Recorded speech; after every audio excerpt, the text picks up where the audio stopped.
Muy pero muy buenas tardes, ¿cómo andan? ¿Cómo dicen que les va? Aquí estamos en Que Vuelvan las Ideas, como cada día a las 4 de la tarde. ¿Qué dice Néstor Restivo? Hola Luispa, ¿qué tal? Buenas tardes a vos y a los oyentes. ¿Cómo andás vos? Muy bien, bien. ¿Día tranquilo dentro de lo que se puede? No tan tranquilo, con tantas cosas que suceden a lo largo y ancho del planeta, pero bueno, en lo personal bien. Bueno, ¿cómo te sonó el teléfono el viernes a la madrugada, el sábado a la mañana? Me hizo acordar al 3 de enero. Claro. Bueno, ayer charlábamos, todo está pasando viernes a la noche, sábado a la mañana. Nos referimos a la política internacional, sí, y a las decisiones de Trump, ¿no? Y a la hora argentina, pues eso varía en el claro mundo. Pero yo creo que lo hacen a propósito, no, para no jodernos las madrugadas. No tengan la menor duda. Y el fin de semana, bueno. Bueno, ahora vamos a eso, por supuesto, porque es uno de los temas, si no el tema del día, de la semana, bueno, de estas semanas. Veremos cuánto y cómo sigue el asunto, ¿no? 24 grados 2 la temperatura en este momento, en un martes que arrancó muy feo. La verdad, yo pensé cuando estaba en casa a la mañana que se largaba seguro, a ver si me agarraba la lluvia cuando saliera, pero no. Por ahora, o hasta ahora, no llovió. Veremos cómo sigue. En un ratito repasamos el estado del tiempo, ya que no está Pablo Caruso, como se habrán dado cuenta. Le mandamos un abrazo enorme. Sigue con algún temita que atender, así que está en eso. Nada por qué preocuparse, cuestiones que hacen a la vida de todos nosotros. Así que atiende ese asunto y mañana está de vuelta aquí como siempre. Bueno, Néstor decía, el tema de la guerra en Medio Oriente, no sé si llamarla guerra en Medio Oriente o directamente el ataque de los Estados Unidos a Israel, a Irán, se lleva absolutamente todos los titulares. Continuaron los bombardeos en el día de hoy. ¿Por dónde dirías que está pasando lo más importante hasta ahora? A ver, si vamos a empezar por las noticias de último momento, bueno, sabemos que, por ejemplo, Estados Unidos ha anunciado y ha realizado más bombardeos a Teherán. De hecho, están sucediendo todavía hoy. Israel también, recordemos que es un ataque conjunto entre Estados Unidos e Israel, que Israel también convocó a 100.000 reservistas y ya está atacando también al Líbano por vía terrestre, o sea que se empieza a ampliar, como era previsible, una guerra de esa naturaleza. Por el lado de Irán hay una reacción con envío de drones y de armas en defensa del ataque que sufrió y atacó puntos importantes, por ejemplo la embajada de los Estados Unidos en Arabia Saudita, en Riad. Entonces, digamos, empieza lamentablemente a expandirse por toda la región de Medio Oriente, ¿no? Yo diría eso en cuanto a la información y bueno, varias cosas más, los mercados reaccionando con el precio del oro y del petróleo en alzas muy importantes. También la hipocresía, la maldad, como quiera llamarla, de las acciones de las empresas armamentísticas. Por ejemplo, Lockheed Martin, que es el que fabrica los F-35 que bombardearon Irán, subieron el 8% ayer. Entonces yo decía, un millonario de Estados Unidos o de cualquier lugar del mundo que tenga $1 millón, que hay varios que tienen $1 millón, sí, en un día se ganaron una casa, en un día nada más. Entonces, bueno, la verdad que el tema de los mercados es importante porque ese actor al que pocos le prestan atención, que son los fabricantes de armas, son un factor central, no de estas, sino de todas las guerras, ¿no? Entonces prueban nuevas tecnologías, también las empresas de IA, de inteligencia artificial, que trabajan más a largo plazo, las que están más asociadas al aparato militar norteamericano y en general han subido, no tanto como las directamente armamentísticas, pero subieron. Las perjudicadas son las aerolíneas, porque claro, esto golpea al turismo, hay temor en el mundo de que se expanda esto a una suerte de tercera guerra mundial. Entonces, digamos, como noticias son esas. Después, como análisis más de fondo, lo que se va viendo es lo que alguna vez dijo el Papa Francisco, de que ya estamos en una suerte de tercera guerra mundial. Él la llamó tercera guerra mundial en trozos, porque era así por capítulos. Y algunos analistas más afinados de la geopolítica, pienso por ejemplo en Gabriel Merino, que es un investigador de La Plata, del CONICET, de Claxo, habla de guerra mundial híbrida fragmentada. Y este ataque a Irán se puede leer desde ahí, porque está involucrando cada vez a más países. Empieza a haber reacciones en Europa, hasta en América Latina, en Turquía, en China, en Rusia. Es decir, no se va a quedar acá solamente, porque ha sido un ataque brutal contra un país muy importante. Sí, una de las cosas que se decía es que al no haber invasión por tierra, bueno, la guerra tenía ciertas características que en todo caso no eran de invasión y que era más fácil. Pero vos acabás de mencionar el llamado a 100.000 reservistas de parte de Israel. Esto habla de otro momento de la guerra. Entiendo que esto todavía no ocurrió. No. Ningún desembarco, ninguna ataques invasión. al Líbano hay, el que está pegado al norte de Israel, ¿no? Y esos reservistas en principio serían para ese Para el ataque. Líbano. Sí, y para Hezbollah, que es una organización político-militar que responde a los intereses de Irán y que está en el Líbano, ¿no? Pero quiero decir, en cualquier caso, no fue un ataque que quedó en eso del sábado nada más. Como hubo otros episodios bélicos recientes donde capaz que fueron 2 días de enfrentamientos y se para. No, acá se continúa y continúa creciendo con mayor involucramiento. También tiene un impacto, ¿por qué? Porque Irán, como decía, es un gran productor de petróleo, de energía en general, es un gran proveedor de China, por ejemplo.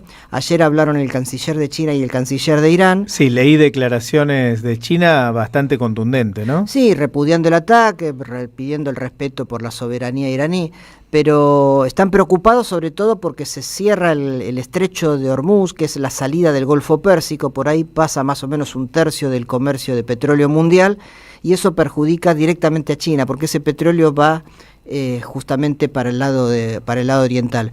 Por eso China hace muchos años viene trabajando en vías alternativas, porque sabe que esa es una zona complicada, lo mismo que el estrecho de Malaca, que está en el sudeste asiático.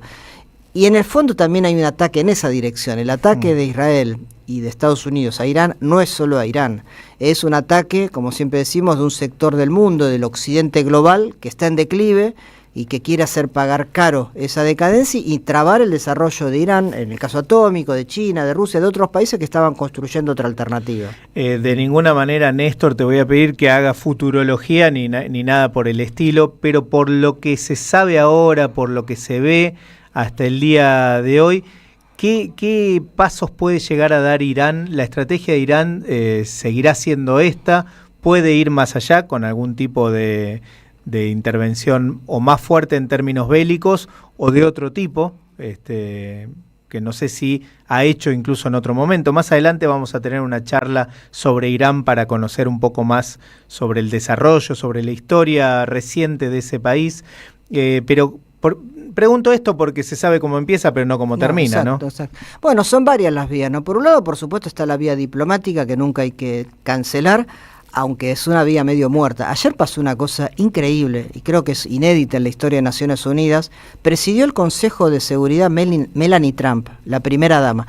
¿Por qué es esto? Porque Estados Unidos, digamos, el Consejo de Seguridad, si funcionara, tendría que haber intervenido directamente. El Consejo de Seguridad, recordemos, es algo que se arma después de la Segunda Guerra Mundial con los ganadores de la guerra, y es el que debería aprobar o no la posibilidad de una guerra, revisar si hay condiciones de respeto al derecho internacional, que en este caso no hubo ninguno. Hoy está pintado. La presidencia rotativa del Consejo de Seguridad le correspondía a Estados Unidos en estos días, casualmente. Y Estados Unidos manda a la primera dama, a Melanie Trump, que encima tiene la cara durez de hablar que viene a hablar de los niños del mundo y que Estados Unidos está con los niños del mundo. Y por supuesto no dijo nada de los 170 niñas, en este caso, que fallecieron en Irán por el atentado del sábado. 170 niñas comprobado por la Cruz Roja. De una hipocresía total que por supuesto la marcó el embajador de Irán en Naciones Unidas. Irán no va a abandonar esa línea porque le corresponde presionar, pero no resuelve mucho. En el plano militar está reaccionando con drones, como dijo, atacó la embajada de Estados Unidos en Arabia Saudita, atacó bases de Bahrein, donde está la base de la quinta flota naval de Estados Unidos, eso fue el sábado. Pero su capacidad militar no solo es mucho menor a la de Estados Unidos y a la de Israel, sino que fue ya muy dañada en los ataques ya del año pasado de Israel contra Irán. Entonces va a aguantar todo lo que pueda, pero no tiene condiciones de ganar militarmente. Sí tiene condiciones de, a través de su alianza con Rusia, con China y con otros países, tratar de contener. Pero acá hay que aclarar algo que se dice muchas veces. ¿Por qué no intervienen los BRICS? Por ejemplo, los BRICS no son una organización militar.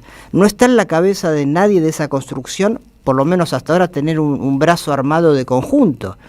Rusia es el país quizás más militarizado de todos ellos, pero tiene su guerra en Ucrania. Bueno, China está militarizado, sí, ¿no? pero tiene no tiene intervenciones bélicas. No hace porque no está dentro de su política exterior la vía militar. Entonces, lo que tiene Irán es aguantar, tratar de, en el frente interno, que eso creo que lo tiene bien resuelto, hacer lo mismo que hizo Venezuela, no permitir que un ataque de esta naturaleza le implique un cambio de régimen. No pasó en Venezuela y creo que no va a pasar en Irán, lo hablaremos después con la entrevistada, pero Irán lo que tiene que hacer es alianzas, contener y tratar de sostener todo lo que pueda, pero el avance de Estados Unidos y de Israel es brutal y no tiene límites, porque estamos en un momento muy loco de la humanidad y de mucha crueldad, ¿no? Sí, y salvando las escalas, a nivel global, Donald Trump aprovecha esa ventana, ese momento de tiempo, al igual que Milei acá, en el que se sienten victoriosos y van por todo, sí, ¿no? Dicen, bueno, es nuestro momento para ir por todo. Después un par de cositas más. En el plano del Medio Oriente en general, los países árabes están teniendo algunas posiciones ambiguas. Siempre miraron con recelo a Irán. Recordemos que Irán es un país, no es árabe, es un país persa, pero sí de religión musulmana mayoritariamente, y chiitas, enfrentados a los sunitas, que están fuertes en las monarquías del Golfo. Entonces siempre esos países miraron con cierto recelo a Irán, no quieren que sea una potencia regional, pero tampoco de ninguna manera quieren que se disuelva y que la potencia de la región sea Israel, con el cual son también enemigos. Están en esa disyuntiva. Con Europa pasa más o menos lo mismo, hubo reacciones de Alemania, de Francia. La de Francia es ridícula. Lo primero que dijo Macron es cargar más armas atómicas a Francia, o sea, pues es ir con un fósforo o un incendio, no con un bidón de nafta, como se dice. Estuvo esta polémica entre el Reino Unido de Gran Bretaña y Estados Unidos, diciendo que ellos no querían participar de la guerra, entonces le iban a prestar una base a Estados Unidos, pero sin participar, lo que motivó una furiosa crítica de Trump al primer ministro Starmer. Es decir, el papel más digno el de España, ¿no? Me parece. España creo que sí, creo que hace un rato le contestó Donald Trump diciendo que España haga lo que quiera, no la necesitamos. Sí, pero tenés razón que se puede decir como el más digno, si bien hay siempre un énfasis en culpar a Irán, como si Irán tuviese algo que ver con esto, en vez de cuestionar el bombardeo. Sí, claro. Pero sí tuvo una postura de frenar esta locura, ¿no? Cosa que Alemania, Francia, la Unión Europea, por supuesto la OTAN, no tiene. Están muy divididos entre sí. Y en el caso de América Latina, finalmente decir que los países que condenaron esto con todas las letras fueron Brasil, Colombia, Cuba y Venezuela, y punto. El resto o no dijo nada o hizo el lamentable espectáculo de Milei en la Argentina, acompañando esta aventura militar, asesina, repudiable por donde se mire. Así que tampoco en los restos de los lugares del mundo que hay vemos una construcción que pueda sostener a Irán o apoyar a Irán de una manera más armónica, ¿no? Eso no existe. Entonces está en ese brete el gobierno de Irán, que dicho sea de paso está tratando de elegir a su sucesor de líder espiritual, y donde estaban reunidos también cayeron bombas de Estados Unidos. Atacaron específicamente. Eso me olvidé decir al principio como otra de las noticias del día. Lo cual es un dato, o revela en todo caso la gran cantidad de información que tienen en relación a los movimientos, a dónde se mueven los principales líderes. Mantener en secreto todo eso me parece que ya no es posible. Bueno, eso habla, como ¿no? Vos lo decías en algún momento, Luispa, que son guerras distintas, ¿no? Donde se prueban, ¿no? Cada guerra es así, en la historia de la humanidad lo ha sido, se prueban nuevas tecnologías, ahora está esta precisión y este uso increíble de la inteligencia artificial para detectar estos movimientos. Digamos, son guerras que entonces la ocupación terrestre quizás no es lo principal y que se van probando horriblemente estas nuevas tecnologías para matar, toda la maquinaria de matar, que es la que está ganando dinero con esto. Excelente panorama, Néstor. Bueno, insisto, quédense escuchando porque en un rato vamos a conversar con alguien que sabe y mucho sobre la historia reciente de Irán. Nos va a poder aclarar algunas cuestiones en relación, sobre todo, se dicen muchas cosas de Irán, que es una dictadura, que hay represión a las minorías, a las mujeres en particular y a las minorías en general. Bueno, vamos a hablar de todo esto y seguramente nos va a ubicar un poquito más en relación a las intenciones tanto de Israel como de los Estados Unidos.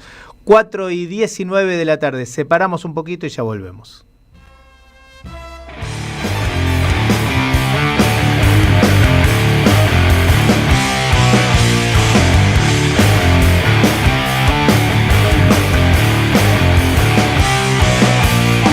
Para que la semilla de la conciencia llegue a vos, dando vuelta a la tierra en los surcos de la vida estoy. Soy quien soy, cabeza de tractor, rodando firme, pasando todo por arriba. desgastando, mas nunca olvidando. Es la sangre del caudillo la que hoy mueve mi motor. Maquinaria compleja, la cabeza tractoriendo, las inclemencias del tiempo estoy aguantando. La sequía de hermandad no engendra más que suplicios, y aquí estamos otra vez, cuadrilla de hombres poco recomendables, dando vuelta a la tierra en los surcos de la vida, dando vuelta a la tierra de la carne.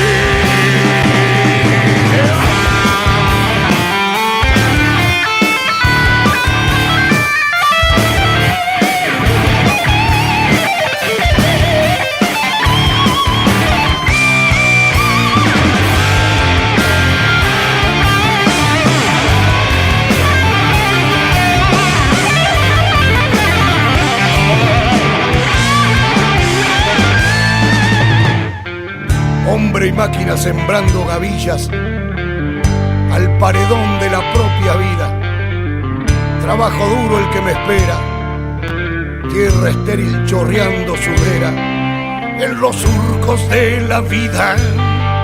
Soy cabeza de tractor, traigo la semilla, soy quien soy. Cabeza de tractor,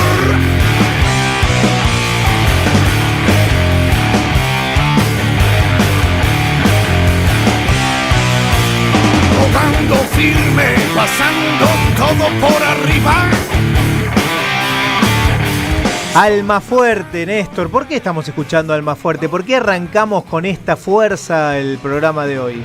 A ver, es un homenaje con mucho amor y felicitaciones a mi hijo Mariano, porque a él le gusta el heavy metal, sí, la música metálica en general, y me pidió que pasara este tema Almafuerte, un grupo icónico, ¿no?, de Ricardo Iorio, que lo armó cuando se separó de Hermética, en fin, que tiene una trayectoria. Y se lo dedico a él porque se acaba de recibir de sociólogo por la Universidad de Buenos Aires. Así que es una forma de homenajear a Mariano. Bueno, nos sumamos, déjame sumarme a las felicitaciones, así que un abrazo grande a Mariano, que no sé si nos estará escuchando ahora mismo, espero que sí, pero en algún momento nos va a escuchar. No, es un oyente, nos sigue mucho por YouTube, siempre me hacen las críticas correspondientes.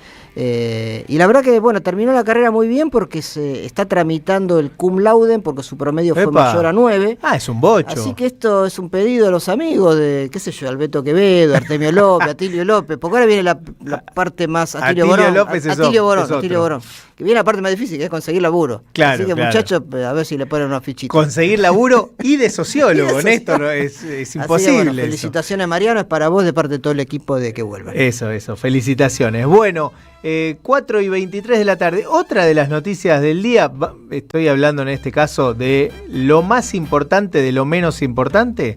La AFA ratificó, confirmó el paro para la fecha 9. Así que no va a haber fútbol el fin de semana. Ya están ahí circulando algunas opciones alternativas en relación a, bueno, cómo se reprogramarían todos esos partidos, ¿no? La verdad que es un lío bárbaro. Hasta ahora el Mundial sigue. Y también eso, hay que reprogramar un poquito. Claro, quizá haya que reprogramar alguna cosa. Ayer, por ejemplo, decíamos, ¿va a jugar Irán?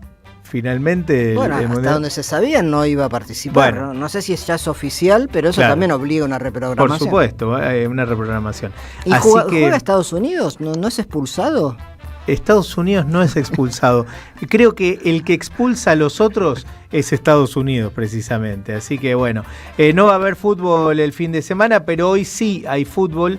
Lo repaso rápidamente. A las 7 de la tarde, Sarmiento de Junín contra Estudiantes de Río Cuarto. 7:15 de la tarde, Huracán Belgrano. Atención, lindo partido ese. 21:15, Atlético Tucumán. Racing Club, Néstor Restivo, así que me imagino vas a estar mirando. Somos todos tucumanos. 4:25, ya volvemos.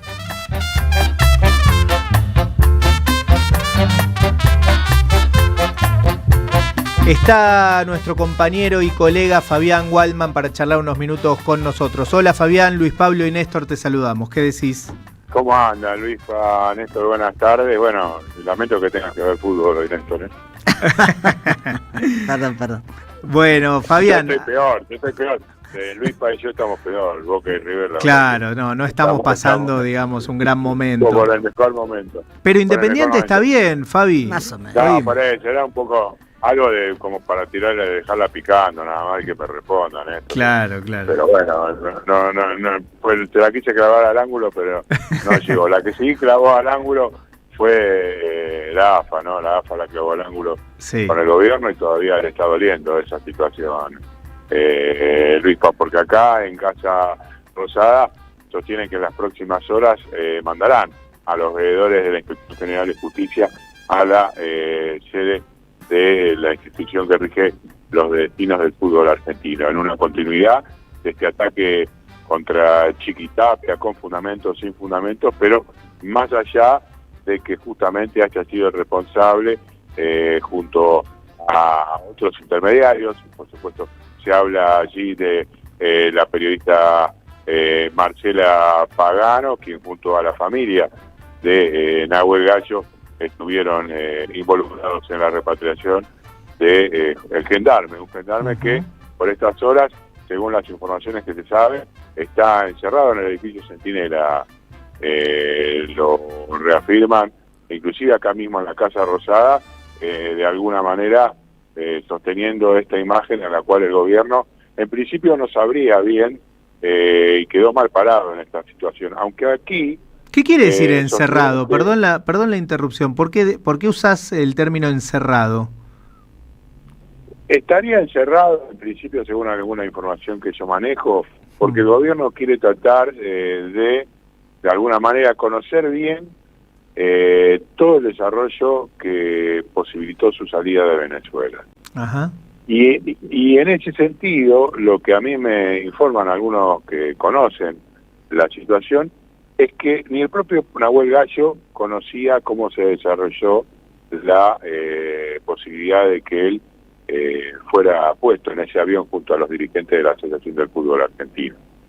En ese sentido, el gobierno a todas luces quiere tener más data para poder de alguna manera avanzar en alguna causa contra los posibles involucrados, entre comillas, en este rescate, y allí menciona fundamentalmente a Marcela Pagano, que hoy a la mañana hasta me llegaron a decir, espero que siga hablando, así tenemos más información sobre cómo se desarrollaron los acontecimientos. Claro.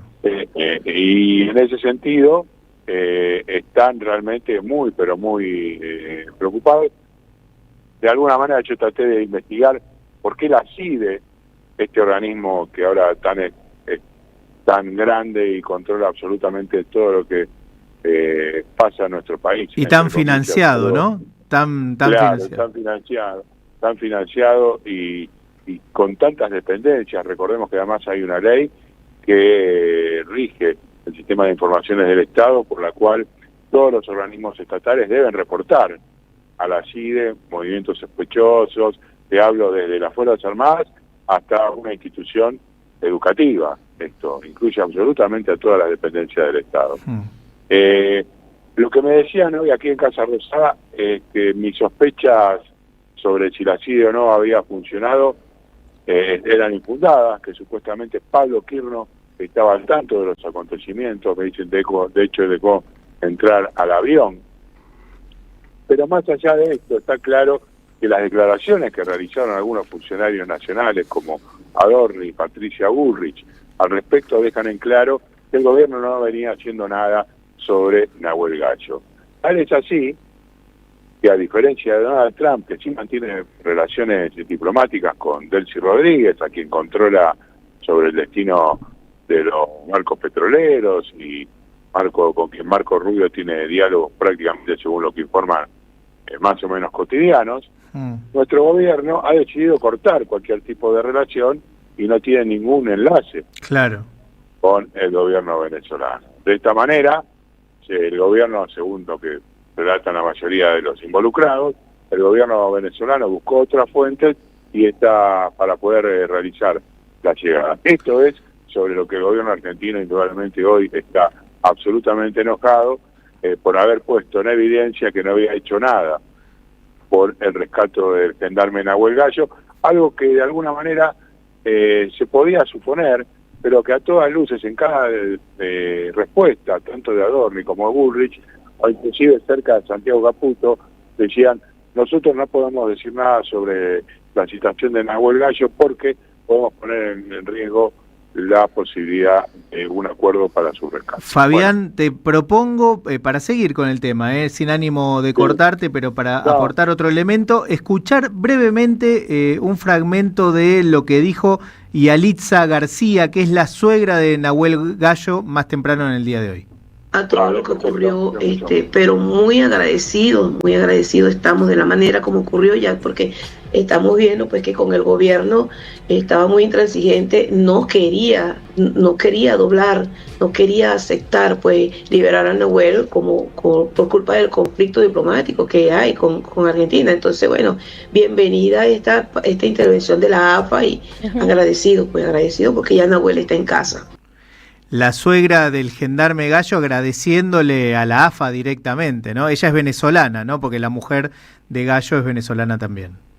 Sí, claro, ahí está más que en evidencia. De hecho, no querían y están apretando, según otra información que yo manejo, al propio hermano de Nahuel Gallo, Luis Paz, que tiene un trabajo en Catamarca, Kevin Gallo, creo, y justamente a María Alexandra, que tiene un trabajo en el círculo de suboficiales de la Gendarmería, y estuvo ausentando durante los 2 últimos meses, pero indudablemente la diaria depende de lo que le dé las fuerzas de seguridad. Este es el control que están ejerciendo. Bien. Actualmente, se entiende, sobre Nahuel Gallo. Bien, Fabián, ¿qué otra información? Ayer nos contabas un poco de las repercusiones de lo del domingo en Casa Rosada. Me imagino, hoy se habló bastante, o se sigue hablando, del vínculo entre Villarruel y Milei. ¿Qué hay sobre eso? ¿Qué se puede aportar en términos de información? Ayer en cadena, buena parte de los programas amigos del gobierno la mostraban a Villarruel mientras hablaba Milei usando el celular, ¿no? Como diciendo, no le importaba lo que estaba diciendo el presidente. Sí, de alguna manera eso continuó ayer a la noche con declaraciones de Petri diciendo que Victoria Villarruel forma parte del círculo o del conjunto de no sabemos qué personas que querían hacerle un golpe de Estado a Milei. ¿Golpe de Estado a Milei? Sí, efectivamente. Y en ese sentido salió a responderle, yo sé que ella quiere golpe, salió a contestarle la propia Victoria Villarruel a través de un tuit ayer a la noche a Petri, contestándole: yo a usted lo conozco, usted es el que hacía cosplay en la fuerza de seguridad y mandó a la ruina a la obra social de las Fuerzas Armadas. Petri le contestó nuevamente, le dijo: usted es una golpista, y ella le dijo: ustedes lo que quieren es mi renuncia, y no va a pasar. A propósito de esto, de la renuncia, hoy aquí en Casa Rosada nos dijeron: nosotros no queremos la renuncia, queremos nada más que trabaje y haga su labor de acuerdo a las necesidades del gobierno. Y eso no va a pasar ya más nunca, porque no hay ningún tipo de contacto, no existe ningún tipo de diálogo entre Victoria Villarruel y parece irremontable, ¿no? A esta irremontable, sí. A esta altura, y viene de aquella época en la cual justamente no le entregaron los ministerios de seguridad y de defensa como le había prometido Milei. Acá recordaban una anécdota que yo no la tenía en mente, quise que me la explicaran, el funcionario lo hizo, que una vez que le había prometido Javier Milei justamente seguridad y defensa, ella me hizo el gesto del funcionario, agarró y se dio vuelta para el otro lado y le dijo a Larreta que si él ganaba las elecciones, esto era la primera vuelta, ella iba a estar a su servicio. Desde ese momento, acá la tienen marcado a fuego, y ya nunca más volvió a haber ningún tipo de diálogo posible entre los dos sectores. y no hay ningún tipo de acercamiento. Bien. Fabián, ¿con qué querés completar el panorama? Yo me referiría a agregar un poquito más acerca de lo que tiene que ver con las versiones que circulan, viene el 50 aniversario del golpe de Estado. A ver, y sí. La verdad que en ese sentido hay muchas versiones que están dando vueltas sobre la posibilidad de que el gobierno avance con un indulto generalizado. Hoy en la Casa Rosada aseguran que eso no figura en los planes de Javier Milei, que mientras el libertario sea presidente no va a aparecer ninguna propuesta que marche en ese sentido, inclusive repreguntando, porque viste que está la posibilidad que tiene el juez de otorgar la posibilidad de la prisión domiciliaria en función de la edad de los genocidas, y eso es una cláusula privativa y decisoria por parte de la justicia. Tampoco habría una modificación que la haga obligatoria, como para que de esa manera los genocidas todos continúen en su casa la sentencia. Así que, por lo menos por ahora, aquí en la Casa Rosada desmienten esa posibilidad. Ahora, ¿vos pudiste rastrear o tenés idea de dónde salieron esas versiones? Yo se lo escuché a un periodista que uno podría decir suele ser confiable en relación a la información que tira la semana pasada. Después no lo escuché más, esa versión no la escuché más y ahora volvió a ganar fuerza. ¿De dónde sale? ¿Quién lo instala? Nuestra compañera Luciana Bertoya escribió una nota diciendo que hay algún tipo de documento dando vuelta en ese sentido. Lo que no significa que se vaya efectivamente a conseguir la firma del presidente de la Nación. Muchas veces esas cuestiones desde los sectores más recalcitrantes de las Fuerzas Armadas y de la derecha argentina han aparecido. Las especulaciones de avanzar con definiciones de ese nivel han aparecido. Lo que sí no hay, también lo han dicho claramente, va a haber seguramente algún recordatorio de lo que ellos consideran memoria completa. Y este ataque justamente a lo que tiene que ver con las cuestiones relativas a todo, bueno, el número de los desaparecidos, a construir aquel video que había protagonizado el ex titular de la CIDE hace 2 años atrás.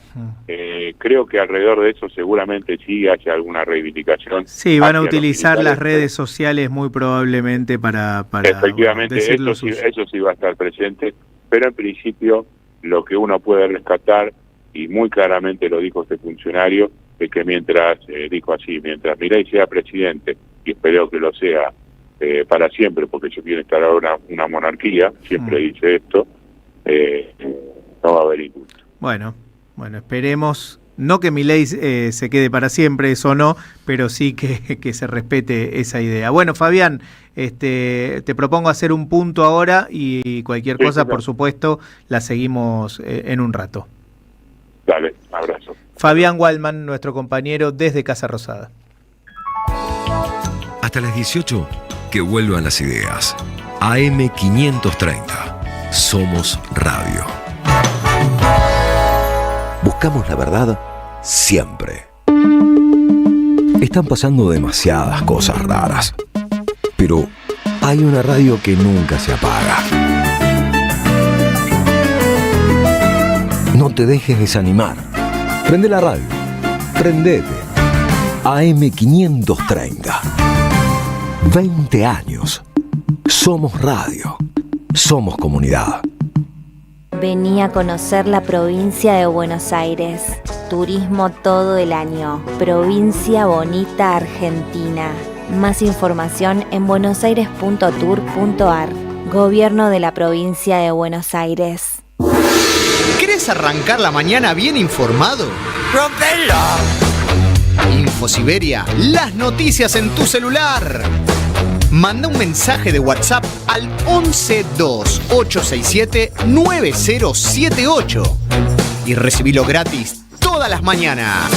InfoSiberia, las noticias en tu celular. No seas como los demás. Manda un mensaje de WhatsApp y recibilo gratis todas las mañanas. 1111, el periodismo con opinión que faltaba en la televisión. De lunes a viernes, 21:30, 1111, por AR12, periodismo con opinión. Tronador, agua mineral, botellones y dispensers para el hogar y la oficina. Hacé tu pedido al 4201-2627 o mandanos un mail a info@aguatronador.com.ar. Tronador, agua de mesa envasada. 12 de octubre 632 en Avellaneda. Diálogo Internacional. Atilio Borón y un gran equipo analizan la cuestión latinoamericana en primera persona.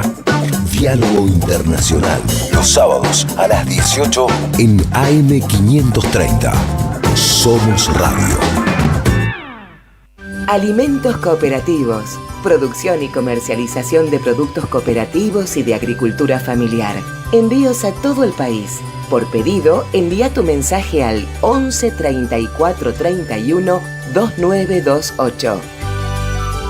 Seguinos en Instagram como @alimentos cooperativos. Nuevo en Ediciones Continente.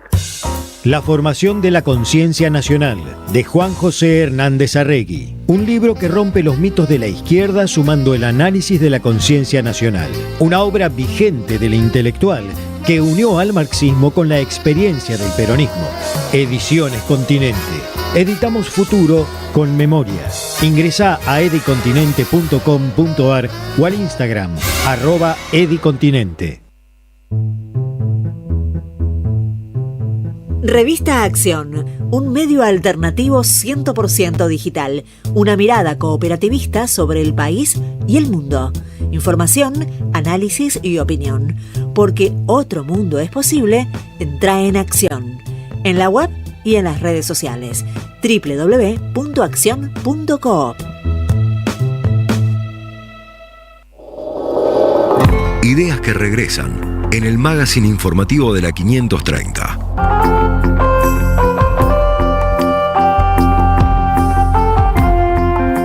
Que vuelvan las ideas.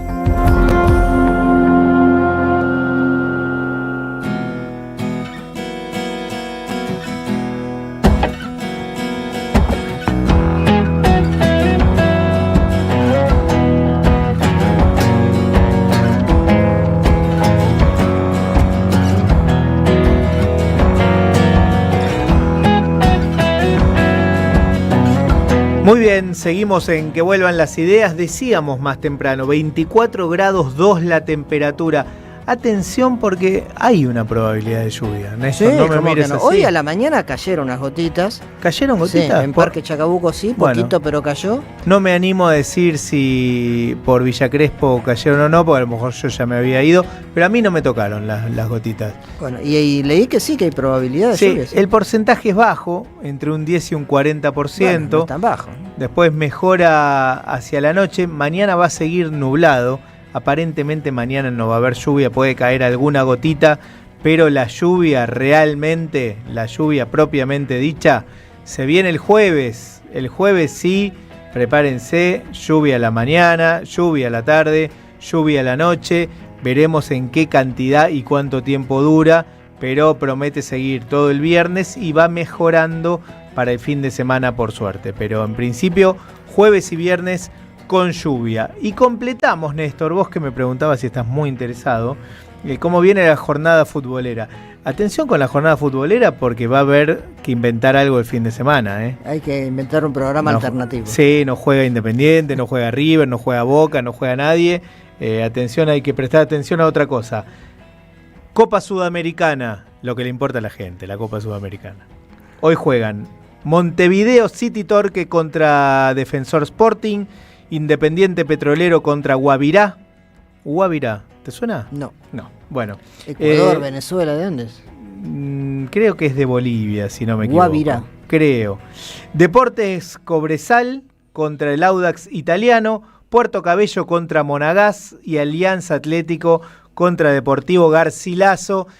Estamos en las etapas iniciales. Sí, por eso de la son Copa. equipos bastante ignotos. Claro, ¿no? Todavía no estamos hablando de la zona de grupos, son definiciones para entrar a a zona de grupos, y lo mismo ocurre en Copa Libertadores. Hay un solo partido, también de definición para ingresar a los grupos, Barcelona de Ecuador contra Botafogo. Lindo partido ese, atención, 21:30 de la tarde.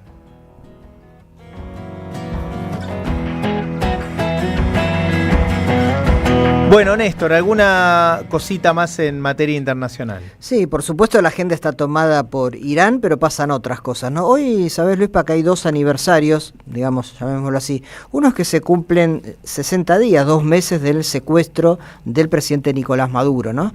Parece que se ha naturalizado. Claro, un 3 de enero. Un 3 de enero. Y hay algunas movilizaciones en Caracas, en Venezuela, impulsadas por el gobierno de Delcy Rodríguez, porque no se ha dejado, por supuesto, más allá del acuerdo con Estados Unidos en materia petrolera, de la liberación de rehenes y de concesiones que tuvo que hacer Venezuela, como dije, no solo por la inferioridad que tiene respecto del ataque militar de Estados Unidos, sino también de la falta de una región que pueda solidarizarse o que tenga instrumentos para acompañarla, sea UNASUR, sea CELAC. Está sola Venezuela con esto, pero no deja de reclamar, por supuesto, por la libertad de su presidente y de su esposa, y hay algunas acciones porque se cumplen, como digo, estos dos meses del secuestro de Nicolás Maduro, que está todavía en una cárcel en Estados Unidos.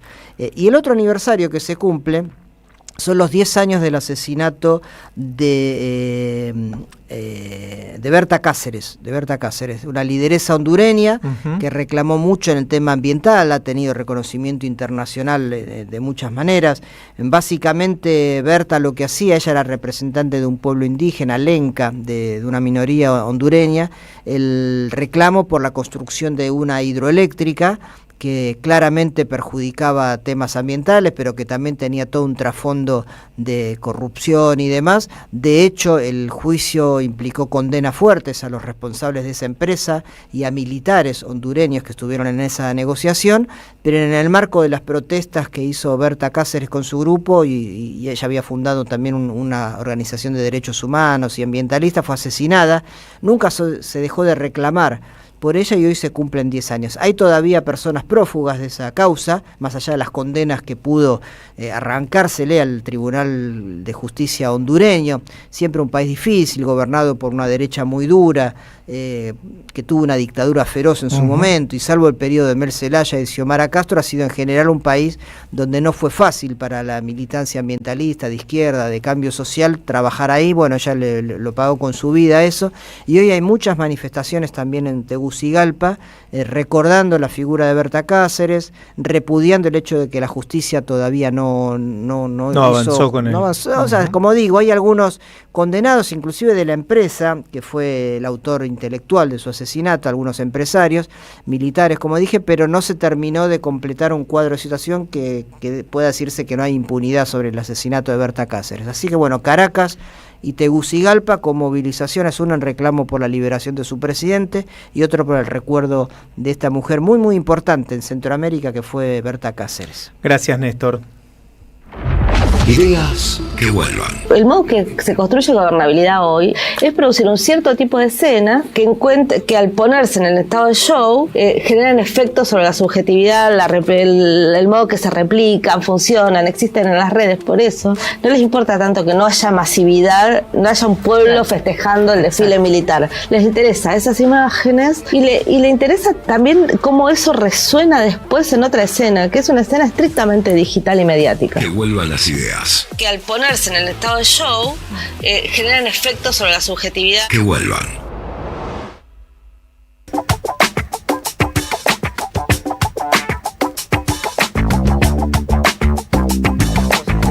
Muy bien, les proponemos hacer una suerte de resumen. Ubican ustedes el resumen semanal que prepara cada viernes para nosotros Mariano Randazzo, a quien además le mandamos un abrazo grande. Está ahí en el laboratorio Mariano Randazzo en este momento, preparando piezas nuevas, una artística nueva para acompañar el relanzamiento de Que Vuelvan las Ideas en este 2026. Pero bueno, les decía, vamos a hacer una suerte de resumen del día apoyado en las voces, en las principales voces que se han ido sucediendo desde hoy bien temprano.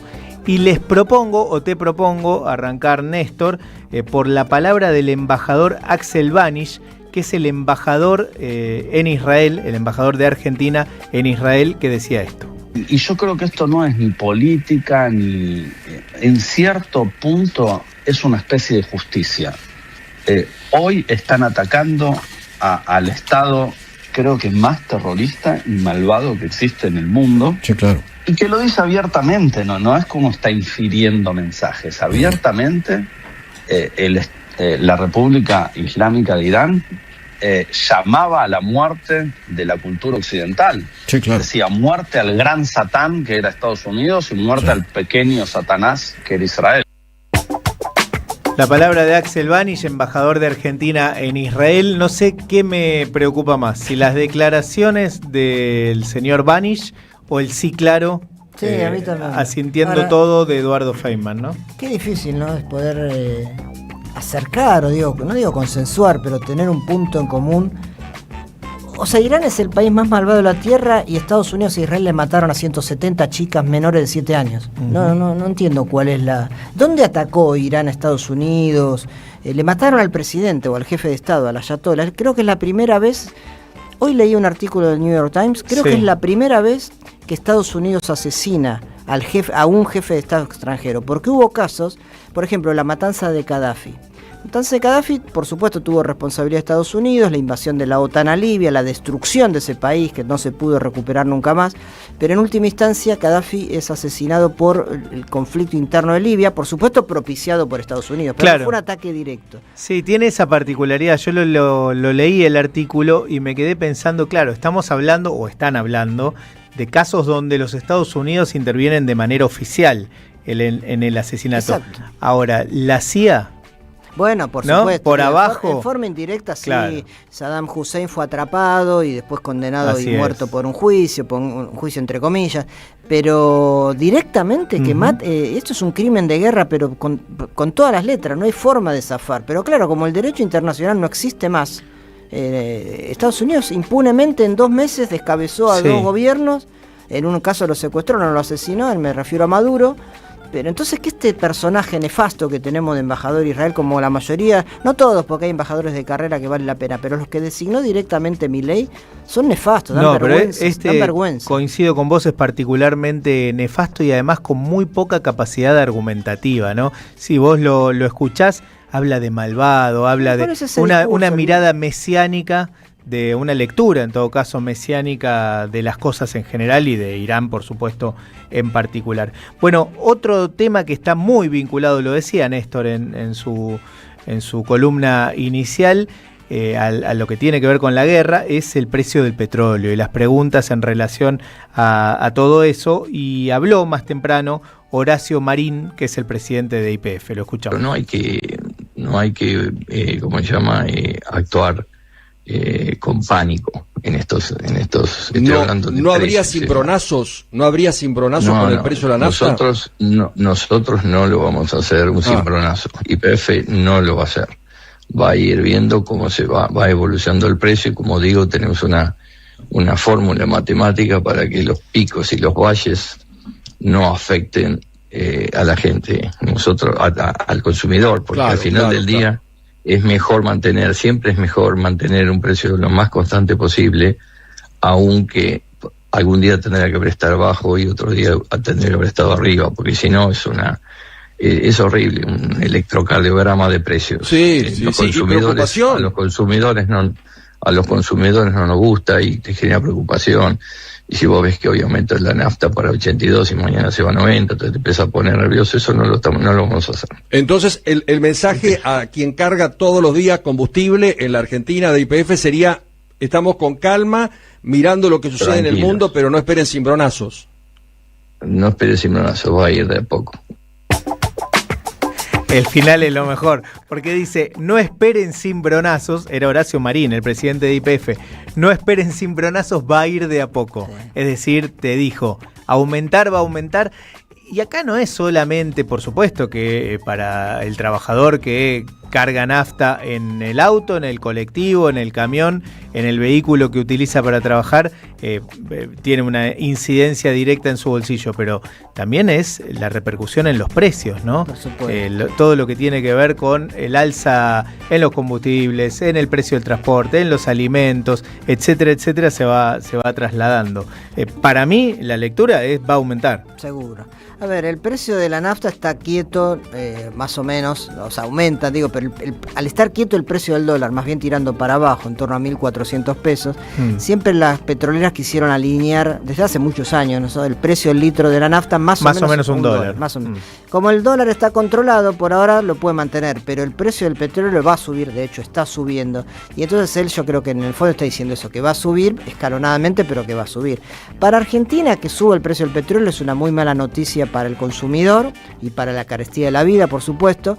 Es una, entre comillas, buena noticia para el gobierno por vaca muerta, por Argentina con esta guerra en algunas cosas gana y en otras cosas pierde. Por supuesto, perdemos todo como humanidad por lo que está pasando.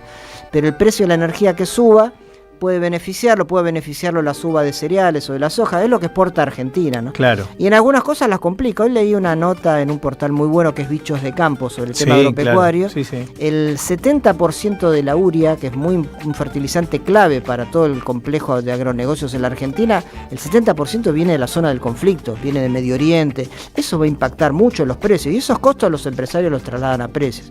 Así que, digamos, en definitiva, para el bolsillo de la gente que ya está bastante maltrecho, creo que es muy mala noticia todo esto. Para algunos sectores exportadores puede venirle bien una suba de estos precios. Bueno, salimos de la zona de conflicto bélico propiamente dicha, seguimos con el resumen informativo del día y vamos a escuchar la voz de un Miguel Ángel Pichetto post encuentro con Cristina Fernández de Kirchner. Y la vi muy bien a pesar de las circunstancias en las que vive. Está en una prisión domiciliaria, en un departamento con pulsera, que me parece un rigor excesivo. ¿A dónde va a ir la expresidenta? Además, una mujer que fue 2 veces presidenta y vicepresidenta, me parece que requeriría de otro marco, que se cumpla la prisión domiciliaria sin necesidad de estar mortificándola con la pulsera. Igual hace rato que vos tenés esa posición en general sobre los una posición general sobre la inconveniencia o digamos, lo que impacta de negativo el hecho de someter a los presidentes a procesos judiciales por considerar o entender que estos son responsables porque están en las cúspides de la pirámide y porque todos deberían presumir que se conoce, que sabe, que dio la orden. Casi diría que son las reglas que rigieron el proceso de los delitos de lesa. Bueno, particular mirada. Sí, al final es un poco porque muy particular mirada la uno de Pichetto, cree que ¿no? lo puede llegar a compartir al principio, pero cuando ya pasa la otra no, porque lo que pasa, es incomparable una situación con otra. Compara el enjuiciar a los presidentes con los genocidas presos por delitos de lesa humanidad. Una barbaridad lo que dice Pichetto. Está bueno escuchar estas cosas porque nos permite identificar bien al personaje.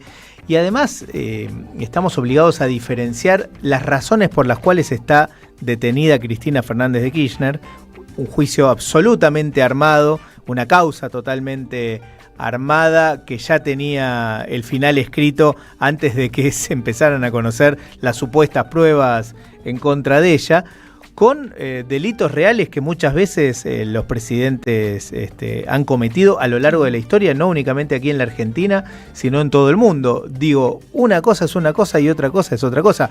Si no se puede juzgar a los presidentes que afanan, no estamos hablando de Cristina, acabo de decir, en ese caso hay una causa armada, pero cualquier presidente que sea parte de una asociación ilícita y que cometa un delito, bueno, por supuesto tiene que ser juzgado, ¿cómo no? Y una barbaridad lo dicho en relación a los genocidas, ¿no? Esa suerte de defensa de los genocidas. Yo creo que estas cosas un sector de la política las dice. El otro día escuchaba a Jorge Asís en un reportaje muy interesante que le hacían, y él decía, el gobierno nacional se equivocó en apoyar la condena a Cristina Fernández de Kirchner y mantenerla presa. ¿Por qué decía que se equivocó? Y porque una vez dado ese paso, después le puede tocar a otro, ¿no? Dice, la historia va cambiando, las cosas se van modificando y quien hoy está libre puede estar preso y quien está preso puede estar libre. Esa es la visión de un sector de la política que poco tiene que ver con la justicia, digamos, tiene que ver más bien con la venganza. Bueno, lástima que haya sectores que piensen así y sobre todo que pretendan ser parte de una alianza nacional y popular. Bueno, vamos cerrando las voces del día. Vamos a escuchar a Pablo Quirno. Lo tienen a Pablo Quirno, ¿no? Un nombre del JP Morgan. Sí, que por un rato va a ser canciller de la Argentina. Está bien. Y después vamos a hablar del JP Morgan. Pero en este caso, Pablo Quirno, canciller de la Argentina. Miren lo que decía. Discúlpame la mano. ¿Qué le pasó? Jugando al fútbol. Accidente deportivo. Está muy bien. Rompí la mano. ¿Me van a bajar el sueldo 50%? No, porque gracias a Dios, fue antes de la promulgación de la ley. Gracias a Dios, fue antes de la promulgación de la ley. Una barbaridad. Bueno, yo digo, me parece bien que los funcionarios tengan un momento de ocio. No estoy en contra de eso, pero puede jugar al fútbol el pasan canciller. Cosas en el mundo, ¿no? Como para que el canciller, me parece que debería estar haciendo otras cosas. Bueno, un ratito, Néstor, en algún momento, alguna hora libre, en lugar de irse a dormir más temprano, se va a jugar. Qué sé yo. Lo que es una barbaridad es que ni para el canciller es una buena noticia la reforma laboral, aunque recordemos, ese artículo del 44 finalmente quedó afuera. Bueno, y cerramos esta parte escuchando a Martín Menem, que tiene una idea muy particular de la democracia. Me parece una calamidad votar cada 2 años. ¿Una qué? Una calamidad. Me parece malo. Es malo para el sistema. Vos asumís hoy y a fines de este año ya se empieza a hablar de cómo se va a votar el año que viene, ya empieza a tensar las decisiones de un gobierno recién electo, recién votado. Eso de cada 2 años estar sometiendo a examen a un gobierno que recién empieza, mirá todo lo que tuvimos que sufrir nosotros. Para mí el tema de votar cada 2 años sigue siendo un problema y le genera inconvenientes al gobierno de turno. Bueno, no sé, creo que no hace falta agregar mucho más, pero repaso por si alguno se distrajo. Martín Menem acaba de decir que le parece una barbaridad votar cada 2 años y mucho más le parece una barbaridad el estar tomando examen al gobierno o a los diputados o a los senadores que se votó cada 2 años, como diciendo, déjalos tranquilos, que hagan lo que quieran, vos no revalúes en función de lo que dijeron que iban a hacer y efectivamente están haciendo, porque de eso se trata, en eso consiste la posibilidad de votar cada 2 años, es el control popular en relación al voto, digamos, ¿no? Es la manera en que vos premiás o castigás en función de lo que votaste. Se trata ni más ni menos que de eso. Bueno, a Martín Menem no le gusta, no dijo si está de acuerdo con votar cada 4, si eso le parecía bien o no, a lo mejor su idea es no votar directamente, pero bueno, es el presidente de la Cámara de Diputados, ni más ni menos, un hombre de La Libertad Avanza, de Javier Milei. Bueno, y dejamos para final, como suerte de bloquecito, el discurso o 2 fragmentos del discurso de Axel Kicillof ayer en la provincia de Buenos Aires, al igual que en La Nación, al igual que en la ciudad y que en el resto de las provincias o en buena parte de las provincias, se abrieron las sesiones ordinarias de la legislatura bonaerense y en ese marco, en un discurso muy duro de Axel Kicillof contra el gobierno nacional, haciendo un análisis fundamentalmente de modelo, ¿no? Las consecuencias del modelo que está llevando adelante el gobierno nacional repercuten en el cierre de fábricas, en la caída del salario, etcétera, etcétera. Bueno, elegimos 2 fragmentos, escuchemos el primero. A esta altura no hay lugar para fantasías ni para voluntarismos. Incluso los economistas y comunicadores más admirados por la derecha caracterizan a este momento en términos de estanflación, la peor de las combinaciones, recesión e inflación. Desde Paolo Roca a Domingo Cavallo, desde Mirta Legrand a Melconian, todos le están señalando al presidente lo que es evidente.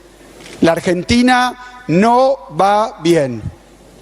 Después de más de 2 años de gobierno, no se cumplió ninguno de los pronósticos del presidente, no se produjo una recuperación rápida, ni en B corta, ni de ninguna otra clase. Vemos en cambio trabajadores despedidos o fuertemente endeudados a los que no le alcanza el salario, empresarios quebrados o al borde del cierre, jubilados pauperizados, estudiantes, docentes, artistas, científicos, sin un mango. Bueno, uno de los fragmentos de Axel Kicillof se refería, como decíamos, al modelo. ¿Qué es esta inflación, Néstor? Bueno, es cuando en la economía coinciden dos fenómenos, un proceso inflacionario y un proceso de recesión. En general, cuando hay una reactivación y se calienta la economía, pueden subir los precios, pero acá suben los precios y la actividad baja. A ese fenómeno de convivencia de recesión e inflación se la llama esta inflación. El discurso de Axel tuvo mucha economía, bueno, es su fuerte, es economista. Un dato que fue importante es que a pesar de todo el discurso, bla bla, que pasó igual con Macri, ¿no? De la apertura y de que esto que es un paraíso para las inversiones extranjeras, lo que dijo Axel es que bajó, o mejor dicho, que las inversiones extranjeras en el año pasado dieron negativo en la Argentina, pese al RIGI, pese a todo. ¿Qué dice el gobierno en su defensa o algunos voceros de la derecha? Bueno, que en parte es así porque al levantarse las restricciones cambiarias, entró dinero, pero las empresas fueron más libres para girar sus divisas al exterior, lo cual también abre otra discusión. Entonces, ¿para qué querés una inversión si el saldo va a ser negativo, ¿no? La Argentina tiene deuda, tiene un montón de cosas para pagar y las inversiones no llegan. El RIGI es más promesas que realidad y están muy concentradas, como sabemos y decimos siempre, en minería y en energía, básicamente. Que además generan pocos puestos empleo, de trabajo, ¿no? Después se habló mucho de la educación técnica, cómo los gobiernos de derecha le pegan siempre a la educación técnica y a esto de esta inflación. Es decir, que siempre el eje de él me parece que estuvo puesto en el desastre económico que él y en una reivindicación del rol del Estado hoy ausente en un plan alternativo a este modelo. Bueno, y precisamente con esto último que acaba de decir Néstor, como respuesta al ajuste en materia educativa del gobierno nacional, cerramos con este fragmento de Axel Kicillof que le contesta de esta manera. Voy a firmar un decreto para seguir invirtiendo y garantizar así en el territorio de la provincia de Buenos Aires el acceso universal a la sala de 3 años de nuestro ciclo inicial. Es una decisión más en el marco de nuestro propósito principal, que es garantizar en toda la provincia el derecho a la educación pública y gratuita desde los 3 años hasta terminar la universidad. Opinión y reflexión. Que vuelvan las ideas. Caruso, Ginger, Radiche, Hamilton, Restivo. Que vuelvan las ideas.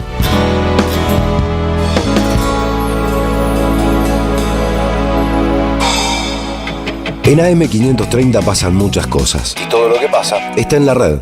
Somos Radio AM530 en Facebook. Entérate de lo que pasa. AM530. Somos redes. Somos radio. Llega el verano y la cultura vuelve a ser un lugar de encuentro y alegría. Este verano te invitamos a disfrutar de vacaciones en toda la provincia de Buenos Aires con una programación pensada para toda la familia. Disfruta de teatro, música, cine, juegos, talleres y lecturas de verano. Con más de 600 actividades libres y gratuitas y la presencia de 1000 artistas en circuitos culturales que recorren cada territorio. Porque lo mejor de la cultura es la felicidad de compartir. Conocé la agenda completa en institutocultural.gba.gov.ar. Instituto Cultural, Gobierno de la Provincia de Buenos Aires. Teatro Picadero, un espacio de arte y encuentro. Reí, pensá y emocionate.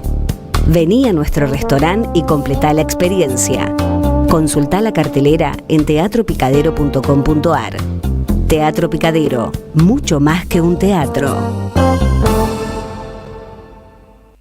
Seguí a la Cámara de Diputados de la Provincia de Buenos Aires a través de sus redes sociales y entérate de todas las actividades legislativas en Instagram y Facebook como @diputadosBA y en Twitter como HCDiputadosBA. Librería El Aleph presenta el libro del año. Proscripta y sublevada. Crónicas ardientes de una Argentina indomable. Dice Cristina Fernández de Kirchner. Roberto Caballero y Cintia Ottaviano recuperan para nuestra memoria histórica hechos y figuras. No se trata de saber historia, sino de comprenderla, porque el futuro tiene historia. No te pierdas este libro con prólogo de Cristina Fernández de Kirchner. Sumate a la ola sublevada. Pedilo en www.aleflibros.com.ar y lo recibís en cualquier lugar del país. ¡Wow! ¿Cómo dices cuenta DNI? ¡Wow! ¿Que ahora tienes plazo fijo? ¡Wow! ¿Y que tienes una tasa especial? ¡Wow! Y eso hace que tu dinero crezca. ¡Wow! Y crezca. ¡Wow! Y crezca.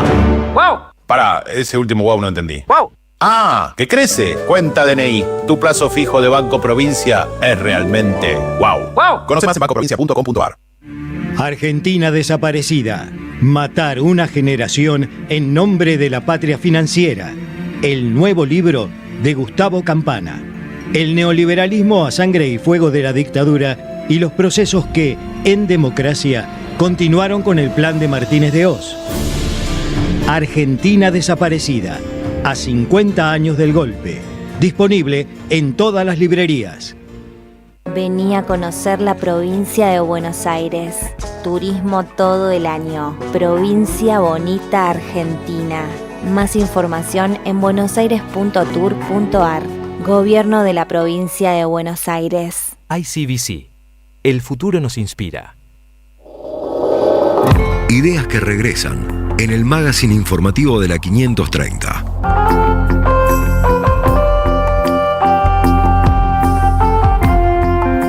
Que vuelvan las ideas.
Charly García, Funky. Bueno, hablemos un poquito, Néstor, de recomendaciones. En principio, te sugiero, no sé si tenés HBO, pero por algún lado se encuentra, ya lo dijimos muchas veces, hay formas. Busquen y van a encontrar. Empecé a ver una miniserie, está bueno porque son pocos capítulos, se llama DTF San Luis. DTF San Luis. Muy interesante. Se trata rápidamente, un capítulo vi nada más, van publicando los capítulos semana a semana, así que bueno, esto va a tardar, por más que sea corta, va a tardar varias semanas.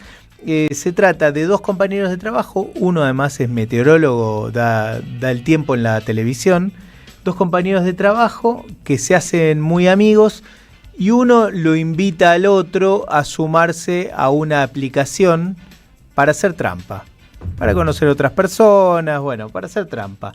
Esa aplicación se llama DTF San Luis.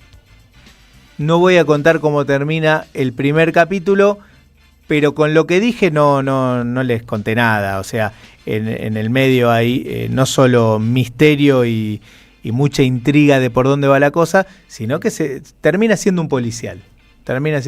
Así que mi sugerencia está en HBO, búsquenla por algún lado que la van a encontrar. Néstor. A ver, se va a estrenar en marzo, hay mucha expectativa al respecto, una nueva película, un nuevo documental de Andrés Cedrón. Andrés Cedrón es quien hizo ese documental muy muy bueno del caso Vicentín, que fue censurado por el Inca de Milei, pero que a pesar de eso, bueno, tanto Cedrón como el equipo de producción lo promovió mucho y es un excelente trabajo. Y ahora va a presentar en marzo, un nuevo documental que se llama Argentina sangra por las barrancas del río Paraná. Recordemos que el río Paraná, que fue privatizado durante el menemismo y que Argentina ahí pierde un montón de dinero porque es por donde se canaliza gran parte del comercio de granos, toda la cuestión de la hidrovía, etcétera, está planteado en este documental, como digo, de Andrés Cedrón. Faltan unos días, se va a estrenar el 25 de marzo, en coincidencia con el aniversario del golpe, en el Centro Cultural Ramón Castillo. Ya vamos a dar, vamos a dar información en qué otros lugares, en Rosario y en otras ciudades del país se va a estrenar, más hacia fin de mes, pero estén preparados porque es un documental muy muy interesante. Argentina sangra por las barrancas del río Paraná, de Andrés Cedrón. Y quiero agradecer a Batalla de Ideas el envío del libro La Epopeya Palestina de Claudio Katz, que tiene prólogo del dirigente de izquierda chileno Daniel Jadwe, de origen palestino. Katz viene estudiando mucho el tema palestino, ha escrito mucho al respecto, lo sigue haciendo en sitios de internet y en medios, y ahora trabaja este libro, La Epopeya Palestina. No lo leí todavía, pero le agradezco a Batalla de Ideas. El autor, como digo, es Claudio Katz. Gracias, Néstor. Opinión y reflexión. Que vuelvan las ideas. Caruso, Ginger, Radiche, Hamilton, Restivo. Que vuelvan las ideas.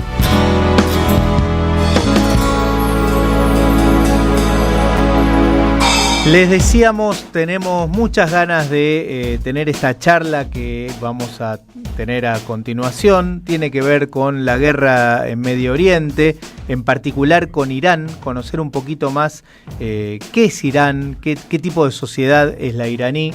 Y para eso está en línea, para conversar, como decía, unos minutos con nosotros, Silvina Pachelo. Ella es periodista, escritora, editora y artista. Colabora en medios como Página 12, El Cohete a la Luna, El Planeta Urbano, Caras y Caretas, Teherán Times y la televisión china CGTN. Y además dirige la editorial y librería Acatone Libros. Silvina, un gusto. Luis Pablo Gininger y Néstor Restivo te saludamos. ¿Cómo estás? Hola, ¿cómo están? Buenas tardes, todo bien por suerte. Bueno, gracias por atendernos estos minutos. Bueno, Silvina, como decía de alguna manera en la introducción, nos interesa poder conocer más sobre la sociedad iraní, sobre la historia iraní reciente, por decirlo de alguna manera, y desmitificar muchas cosas que suelen decirse, ¿no?, de esa sociedad. Yo te menciono algunas palabras o algunos conceptos y vos me decís cuánto hay de cierto en todo esto y en todo caso profundizás lo que te parezca. Pero cuando se habla de Irán suele hablarse de dictadura, suele hablarse de sociedad represiva. Recién escuchábamos un testimonio o un corte del embajador argentino en Israel que hablaba de sociedad malvada.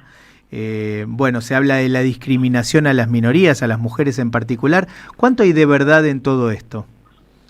Bueno, mira, yo vengo trabajando este tema porque también tengo otros trabajos sobre el tema de generar una contranarrativa, sobre todo en el sur, que es no solamente de América Latina, sino también, en este caso, de Medio Oriente. Yo creo que nos han mostrado un Medio Oriente siempre bajo el nombre de régimen, bajo la figura del terrorismo, bajo la figura del mal, bajo la figura de la opresión, y creo que esa narrativa básicamente viene obviamente podríamos decir, desde el 1900 que empieza esta persecución evasiva hacia el mundo islámico, ¿no? Sobre todo en el caso de Irán, o sea, puntualmente, que hay que decir que es muy complejo, porque yo también lo estudio, porque son religiones y son, digamos, culturas milenarias, que eso de estar tan lejos también nos hace ser muy ignorantes, y me parece que nos debemos esta materia, ¿no?, de reflexionar sobre lo que pasa ahí, porque hoy tenemos una guerra, ¿no? O sea, parece que nadie la quiere considerar una guerra, y yo creo que ya estamos entrando en una tercera guerra mundial, teniendo en cuenta una narrativa o una cronología que ya viene pasando también en América Latina. Entonces, si vamos a considerar que una guerra solamente sea en un continente, yo creo que ya acá están afectados varios continentes. Entonces, me parece que hoy sí nos debemos esta reflexión, y básicamente es una narrativa que nos han instalado para justificar esta guerra, por ejemplo, ¿no? O todas las formas que tuvo el imperialismo norteamericano y otros imperialismos como el británico, y que también participa de esta guerra siendo cómplice, que tiene que ver con la extracción de los recursos naturales, digamos. Lo que pasa que, bueno, las narrativas siempre se configuran a través de ideas por la religión, por la opresión a las mujeres, ¿no? O sea, van construyendo un monstruo, y después para justificar esta injerencia, que básicamente es por recursos naturales, ¿no? O sea, hay que decirlo así, y hoy nos toca de cerca porque tenemos el caso de Venezuela, tenemos el caso de Cuba, ¿no? O sea, nos han generado este monstruo permanente, como no pueden con el diálogo, porque no nos llega, o sea, el fascismo, digamos, funciona así, no hay diálogo, no hay interrelaciones, no hay, digamos, cómo llegar a acuerdos, es la invasión. Silvina, yo creo que... Perdóname, sí. Néstor te saluda. Hola, Néstor. ¿Cómo estás? Directamente el asesinato del ayatolá, ¿no?, de Jamenei, sí, digamos, el líder espiritual. Yo escuchaba el otro día, cuando dieron la noticia, el canal oficial de la televisión iraní, el locutor, sí, conmovido hasta las lágrimas, se quebró al anunciar. Sí. ¿Qué impacto tiene? Es un poco la línea que te preguntaba Luispa, de qué representa para la sociedad iraní la espiritualidad y este jefe de Estado que es asesinado por las bombas de Israel desde Estados Unidos. Para entrar un poco en cómo siente y cómo vive la sociedad iraní esta situación, ¿no? Mira, en realidad yo creo que ellos en su propia ignorancia martirizaron a su jefe espiritual, o sea que esto potencia la resistencia, o sea, de alguna manera para el mundo, digamos, que considera la muerte, que no es muerte, sino que es martirio, es como reforzar esta resistencia permanente que se tiene contra el occidente.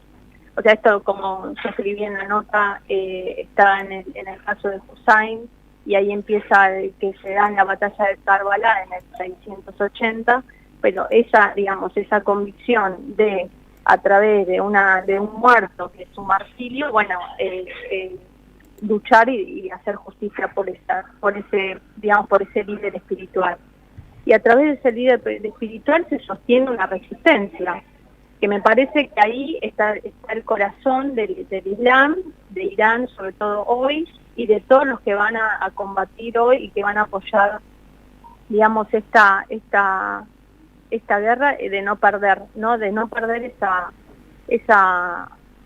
digamos, su propia religión, su propia creencia, su propio alfabeto. Tenemos que entender que en Irán se se habla persa, o sea, ellos mantienen, pese a todas las incidencias que tuvieron, pese a los golpes de Estado, pese a los asesinatos de estos grandes líderes, de estos ayatolás, siguen hablando en persa. Eso no existe, o sea, dentro del mundo islámico conservan su lengua. Entonces, esas son cosas que a nosotros se nos escapa porque estamos absolutamente colonizados, ¿se entiende? Entonces, me parece que acá no es una cuestión de si yo estoy del lado de uno o del otro, yo estoy del lado de que haya soberanía, y ellos están defendiendo una soberanía, una legitimidad. Después las cuestiones minoritarias son cuestiones que hay que reflexionarlas. Yo desde Occidente no puedo decir si allá las mujeres sufren o no, porque acá también sufrimos, acá también nos matan, acá también el sistema nos oprime, nos abandona, etcétera. Entonces, ahí Silvina, hay que reflexionar muy fuerte sobre eso. No, bueno, y es interesante eso porque vos al principio en tu primera respuesta hablaba de este uso de régimen, ¿no? Es una democracia supuestamente en Occidente contra un régimen en Irán. En Irán, recordemos, hay partidos políticos, hay parlamento, hay un presidente, sí, está bien, hay un Consejo Supremo que controla o que restringe esa libertad o esa democracia, como en cualquier otro país hay otros factores que la restringen, empezando por Estados Unidos. El peso de la religión en Irán, en una sociedad civil muy vivaz, muy activa, con universidades, con partidos políticos, ¿cuánto es lo que determina lo espiritual y religioso en esa sociedad? Para mí, bueno, primero es la columna vertebral, o sea, la mayoría, digamos, es musulmana, o sea, musulmán quiere decir que lee el Corán, o sea, que va a la mezquita, que usa la sijá, etcétera. Pero eso no quita, digamos, que las mujeres no ocupen lugares, digamos, jerárquicos en universidades, no ocupen lugares jerárquicos como médicas. La ciencia es muy importante en Irán, el desarrollo del científico. Entonces, me parece que sí es un motor fundamental, ¿no? El islamismo y esa resistencia, pero ojo, hay que también diferenciar, que me parece que ahí también hay un punto que no tiene que ver con que ellos solamente se dirigen a Alá como referente de que lo va a resolver todo, sino que tienen un materialismo sobre esa espiritualidad que es la resistencia, que es lo que está pasando hoy. Y hay muchos ejemplos, en Palestina hay una resistencia también del martirio y están ahí resistiendo en nombre, podríamos decir, también de Alá. O sea, no son que dicen, bueno, vengan a colonizarnos, entonces no es solamente una resistencia espiritual, es una resistencia material. O sea, mi cuerpo está acá resistiendo esa tierra y que me maten acá. No quiero que me expulsen y yo, entiendo, o sea, ese concepto es de un grado superior, no es solamente espiritual. Entonces, por ejemplo, creo que el ejemplo más digno es que la ayatolá y todas las cúpulas del ejército se quedaron ahí sabiendo que las iban a matar. Se podían haber ido, la guerra ya estaba escrita, digamos, se podían haber exiliado, irse a otros países, digamos, no están presos, y sin embargo se quedaron ahí. Eso es parte del martirio. Claro. Silvina, recuerdo, estamos hablando con Silvina Pachelo, ella es periodista y escritora. Bueno, vos explicabas recién, Irán es un país persa, no es un país árabe, sin embargo, es un país de religión musulmana. Quiero preguntarte a partir de eso, ¿cuál es la comunidad de naciones en la que se reconoce Irán, ¿no? ¿Cuál es el vínculo con los otros países musulmanes que tienen otro origen, en todo caso, si siente una afinidad con los países árabes, en todo caso, hasta qué punto, por ser musulmanes, y en qué punto, bueno, son naciones diferentes, ¿no? Bueno, ellos en realidad, yo tampoco sé cuáles son todas sus alianzas, pero vemos que Yemen, por ejemplo, apoya, y ahí hay los hutíes, que son, digamos, como el cuerpo de resistencia, que obviamente están, para explicarlo bien, son los que están cuidando el estrecho de Hormuz, y que se dice que Irán le provee las armas, etcétera, pero no es que le provee las armas, están resistiendo lo que hoy está en juego, ¿no? Que es este estrecho, que a ver quién se lo va a quedar. Después está el Líbano absolutamente atacado con la resistencia de Hezbollah. hoy, digamos, también actuando. Después está otros focos sí del mundo árabe que apoya, no sé de qué manera, tampoco se puede apoyar de manera quizás dentro de la guerra, pero sí ideológicamente. En general hay países árabes que sí, y hay países árabes no, Arabia Saudí no, Qatar no, o sea, ahí lo vemos que son todas bases, digamos, dentro del Medio Oriente también están quien está hoy con Irán y quienes no. Y eso refleja, digamos, que dentro del mundo árabe también están las fracciones, ¿no? Y no tiene que ver, hay que sacar también el tema de los Shi y de los Sun. Eso al que también lo han instalado, como que la guerra viene por ahí, y no es así, no viene por ahí. Eso es algo que se dividió, el mundo Shi es mucho más pequeño, digamos, pero eso no tiene que ver con la guerra. O sea, eso está fuera de juego. Quizás estas narrativas que han instalado sí nos hacen creer que es una cuestión religiosa, que es lo que siempre quisieron instalar, pero no tiene que ver con esto. Uh-huh. Es más, el tan, digamos, temerario Hamas es suní, o claro. sea, no es Shi, y esas son cosas que, bueno, son complejas. Sabemos que son complejas en el sentido de decir hoy en día que es terrorismo y que no es terrorismo, no, digamos, si un país te está atacando y te está tirando misiles, bueno, entonces a mí me parece que este conflicto tiene que hacer reflexionar sobre otras cosas, porque la guerra ya está, o sea, ya empezó. Te hago la última, Silvina, y te agradecemos la participación. Recién hablabas de este conflicto, ¿no?, entre sunitas y chiitas en el mundo musulmán. Y bien lo señalaste, y me imagino ya tu respuesta, pero igual te pregunto, ¿esa división o enfrentamiento que han tenido puede llegar al punto de que los países sunitas o de las monarquías del Golfo abandonen a Irán en esta guerra? ¿O qué tipo de apoyos o no puede recibir Irán de sus países vecinos frente a la agresión de Israel y Estados Unidos? Y para mí es un tema de lo más complejo, o sea, porque lo que está en juego es la economía, es la prepotencia de poder, y ahí hay que ver qué pasa. O sea, ahora los países de Europa se quieren unir, España no se quiere unir, que ahora acaban de sacar hoy unos comunicados, y después los países están ahí también están sometidos bajo el imperialismo, o sea, los que tienen una base militar, los que dependen también de todo ese suministro económico. Esto del cierre del estrecho es muy complicado, y yo creo que igual decir de los que va a tener apoyo, podríamos decir, hasta que no entren en guerra, es de Rusia, de China, India hay que ver qué hace, y hasta ahí yo creo que estamos. El Líbano obviamente lo apoya, pero el Líbano también ha sido atacado, ¿no? Uh-huh, en estas últimas horas, por eso reacciona el Hezbollah. Y bueno, esto está para mí, no se sabe en qué puede terminar. Silvina, muchísimas gracias por este rato, nos ayudás a pensar un poco, a conocer más sobre, bueno, qué es lo que pasa en Irán, cómo es la sociedad iraní. Seguramente te estaremos molestando próximamente porque, bueno, lamentablemente todo esto sigue y me parece que es una excelente oportunidad para acercarnos a otros pueblos y conocer qué es lo que pasa en Irán. Te mandamos un abrazo.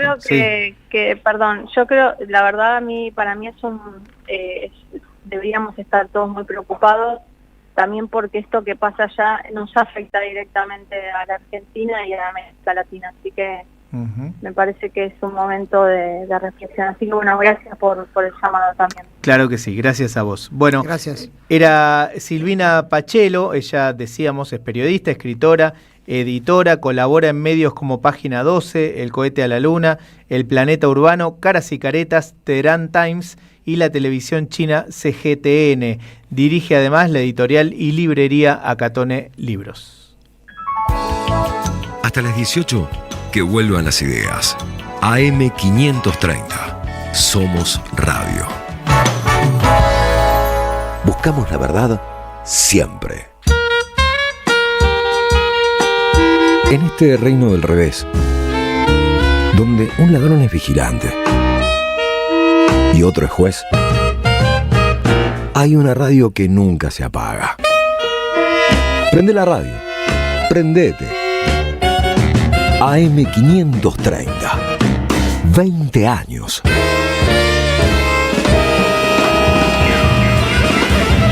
Somos radio, somos comunidad. Todo lo que hay bajo el cielo. Globalización con características chinas, de Juan Facundo Musiacchia. Un ensayo imperdible para conocer la política exterior china en el nuevo tablero mundial y su incidencia en la Argentina y Sudamérica. Conseguilo en librerías y en edicionessicus.com.ar. Te esperamos en nuestra librería café en Adolfo Alsina 685, Capital Federal. Ediciones Sicus. Libros para una cultura de la integración. ¿Sabías que estás increíblemente cerca de una de las catedrales más importantes del mundo? ¿De un teatro a la altura de la Scala de Milano? ¿De un museo de ciencias naturales tan impactante como el Smithsonian de Washington? ¿De un parque infantil que inspiró al mismísimo Walt Disney? ¿Y de la primera ciudad planificada de Latinoamérica? Sí, todo eso lo encontrás en La Plata, además de una increíble gastronomía, los mejores planes y plazas diseñadas para enamorarte. Redescubrí La Plata. Estamos acá, increíblemente cerca. Municipalidad de La Plata. 1111, el periodismo con opinión que faltaba en la televisión. De lunes a viernes, 21:30, 1111, por AR12, periodismo con opinión. Saverio el Cruel, el clásico de Roberto Art, se presenta en su tercera temporada con dirección de Gabriela Villalonga. La crueldad, la violencia y la farsa en el seno de las clases dominantes. Un material necesario para reflexionar sin perder el humor sobre quién es realmente el cruel. Saverio el Cruel, desde marzo, todos los domingos a las 17:30 horas, en el mítico Teatro Pairó, San Martín 766. Tronador, agua mineral, botellones y dispensers para el hogar y la oficina. Hacé tu pedido al 4201-2627 o mandanos un mail a info@aguatronador.com.ar. Tronador, agua de mesa envasada. 12 de octubre 632 en Avellaneda. El cafecito político, Juan Carlos Junio. Que vuelvan las ideas. ¿Qué nos dirán por no pensar lo mismo ahora que no existe el comunismo? El cafecito político. Somos del grupo Los Salieres de Charlie, le robamos melodías a él. Hola Juan Carlos, ¿cómo andás? Aquí Luis Pablo y Néstor te saludamos. ¿Qué decís? ¿Cómo están ustedes? ¿Qué tal, muchachos? ¿Cómo están? Muy bien por acá. Hola. ¿Cómo te trata la tarde? Me trata bien, lindo día. Bueno, te voy a preguntar al estilo Caruso, ¿qué tomás un día como hoy en el que está amenazando la lluvia desde temprano, pero hasta ahora no pasa naranja, ¿no? No, voy a volver a un clásico, me voy a tomar un buen vaso de vino, una buena copa de tinto. Ah, bueno. De un San Felicien, de un vino bueno. Muy bien. Que me gusta a mí, así que vamos por eso, ¿eh? Sabés que vos decís marcas de vinos y yo anoto. Yo anoto porque, bueno, si Juan Carlos recomienda... Bueno, yo algo sé. Bueno. No soy un experto ni... Pero bueno, me las rebusco, así que Está para muy este bien. tipo de situaciones especiales, con eso vamos. Está muy bien.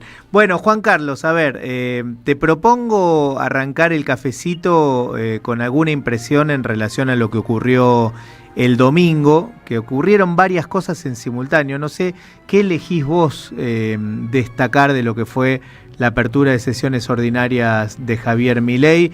Digo que elegís vos porque, bueno, está el contenido o no del discurso en sí, pero está también la violencia, está la oposición, hay como muchos ejes para detenerse, ¿no?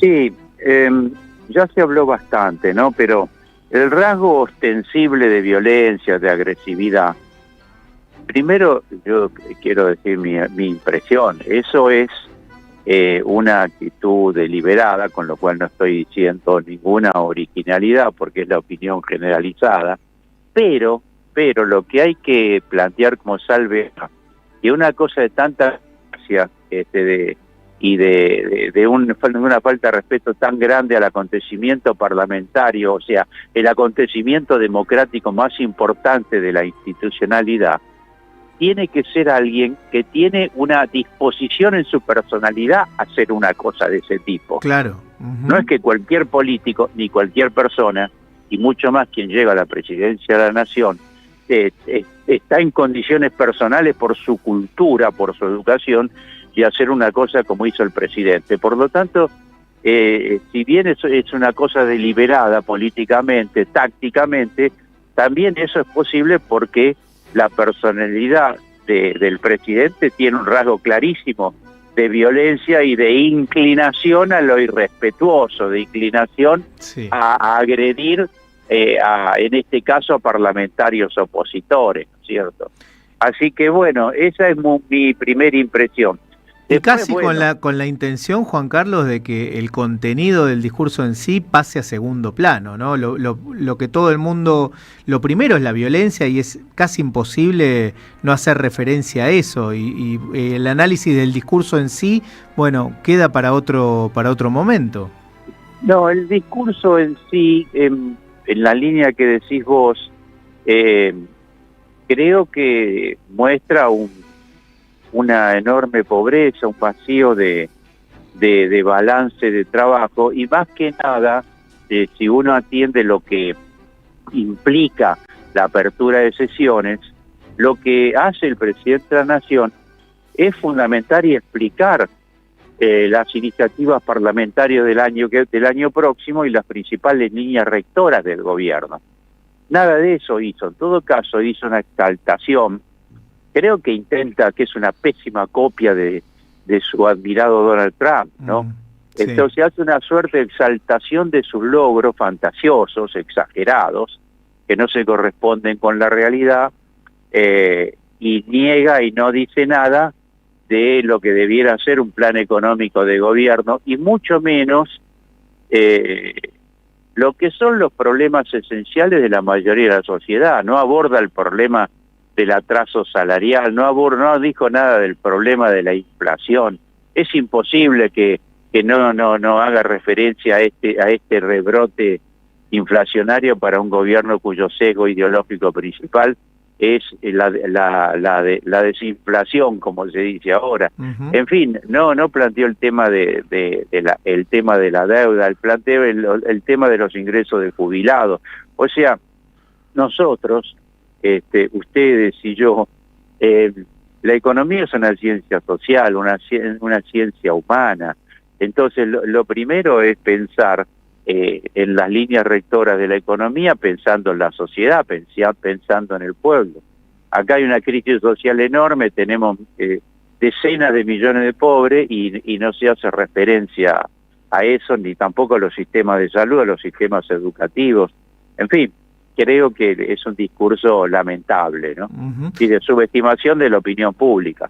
Déjame preguntarte entonces por la oposición, porque si hay algo que es llamativo en relación a toda esta descripción que vos hacés, es que buena parte de la sociedad lo siga acompañando. Y acá es donde entra a jugar también, bueno, quién está del otro lado, quién se le opone, si se está trabajando con éxito, digamos, en construir una alternativa política a lo que Milei representa.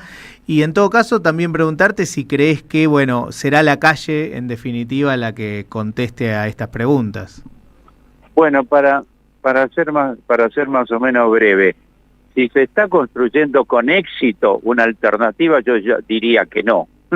En todo caso, eso es una necesidad política imperiosa, la construcción con éxito de una alternativa política que tenga un sentido de proyecto político. Acá no se trata de zafar o de aglutinar por aglutinar, sino ir a un proceso de unidad que siempre es trabajoso, y eso se tiene que expresar en un programa político, yo diría de emergencia nacional, y después tiene que ser parte de un proyecto político. Así que desde ese punto de vista creo que lo que tenemos es Vos dijiste si hay éxito en eso, no, Sí. no hay ningún éxito, ¿no? Bien. Ahora, vos decías otra cosa más que no, tengo presente. Era una doble pregunta. Sí, porque te preguntaba por el rol que puede tener la calle, sabiendo que vos señalaste varias veces, y si no recuerdo mal, en la columna de la semana pasada lo hiciste, señalaste a marzo como un mes clave en ese sentido. ¿Me escuchás, Juan Carlos? Sí, sí. Ah, bueno. No, Bueno, sí. Ahora que tengo claro la segunda parte de la pregunta. Mira, yo soy, más que nada en el mes de marzo, optimista, porque creo que la historia... Ahí se perdió. Marzo es un mes donde fue el fuerte protagonismo de la sociedad en las calles, que no es muy frecuente, aunque el mes pasado hubo manifestaciones del movimiento obrero, del movimiento sindical. En marzo tenemos muy particularmente el 8 de marzo y el 24 de marzo, y yo creo que en esta oportunidad ambas manifestaciones van a tener un gran apoyo a la sociedad, porque va a haber un reflejo, una reacción a esta ofensiva del gobierno contra los derechos de las mujeres y los derechos en general. Además, hay una actitud negativista del gobierno, agresiva, violenta, además de conculcar derechos desde el punto de vista parlamentario. Y el 24 de marzo creo que va a ser una manifestación gigantesca, y además tiene, como siempre, la característica de ser en todas las plazas del país. Claro. O sea que eso es una característica argentina, yo diría, lo que ocurre los 24 de marzo acá. No sé en qué otro lugar del mundo ocurre una manifestación en defensa de los derechos humanos, por memoria, verdad y justicia, y homenajeando a los desaparecidos y desaparecidas, de 500.000 de personas, de 1 millón de personas, de 200.000 personas, solo en la plaza en la Plaza de Mayo. Después está lo que ocurre en todo el país. Tal cual. Sí, pensando... Por eso mirá, creo que marzo es un mes interesante. No lo había pensado nunca, pero se me ocurre que el único paralelismo puede ser lo que ocurre los 1 de mayo en algunos países, y no en todos, ¿no? Sí, efectivamente, sí, puede ser. El 1 de mayo es una gran tradición, lleva, qué sé yo, desde mediados y fines del siglo XIX, y hay países que eso tiene un gran arraigo cultural en un sentido de homenaje y lucha. Así que es la única comparación posible, pero si no, creo que no hay lugar del planeta donde haya un evento de este tipo. Por eso creo que marzo es alentador, y falta de agregar que van a continuar las reacciones contra la ley de la reforma laboral, que yo llamo la contrarreforma. En fin, todo lo que lograron en este momento en el Parlamento, glaciares, el levantamiento de las penas juveniles, todo eso creo que va a seguir sosteniendo reacciones sociales, muy particularmente el tema del salario y la ocupación. Así que bueno, estamos en una situación difícil para el campo popular, por lo que decíamos antes, pero por el otro lado creo que hay una perspectiva que podemos pensar como alentadora, ¿no? Juan Carlos, gracias como siempre, y nos reencontramos el jueves. Chao, que les vaya bien. Abrazo grande. Juan Carlos Junio.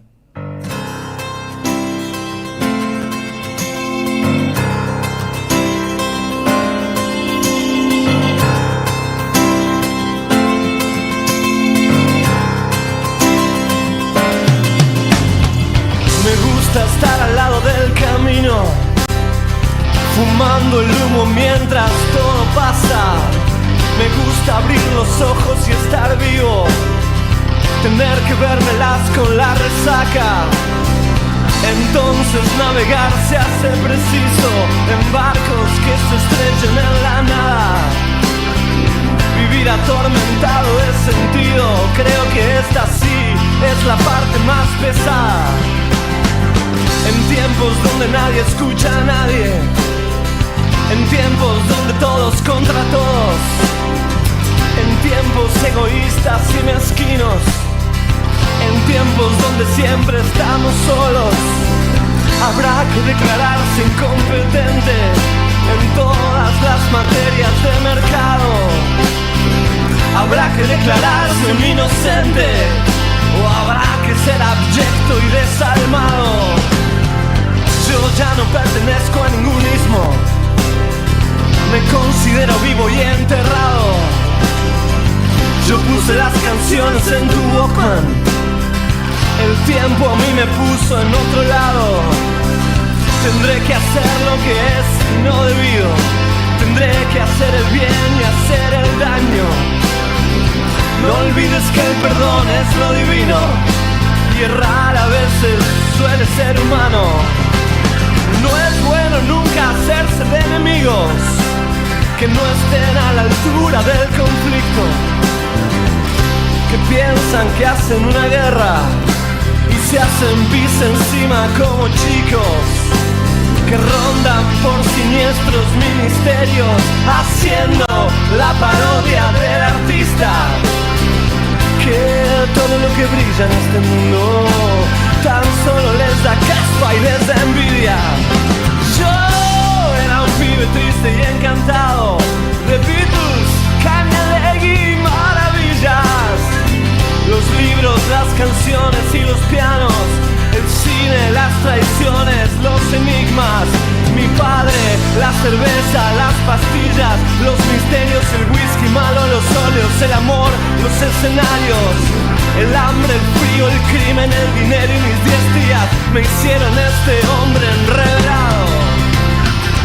Si alguna vez me cruzas por la calle, regálame tu beso y no te aflijas. Si ves que estoy pensando en otra cosa, no es nada malo, es que pasó una brisa, la brisa de la muerte enamorada, que ronda como un ángel asesino. Mas no te asustes, siempre se me pasa, es solo la intuición de mi destino. Me gusta estar al lado del camino, fumando el humo mientras todo pasa. Me gusta regresarme del olvido para acordarme en sueños de mi casa, del chico que jugaba la pelota, del 4-9-5-8-5. Nadie nos prometió un jardín de rosas, hablamos del peligro de estar vivo. No vine a divertir a tu familia mientras el mundo se cae a pedazos. Me gusta estar al lado del camino, me gusta sentirte a mi lado. Me gusta estar al lado del camino, dormirte cada noche entre mis brazos.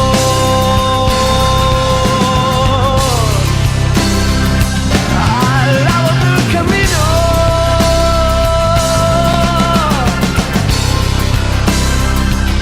al lado del camino.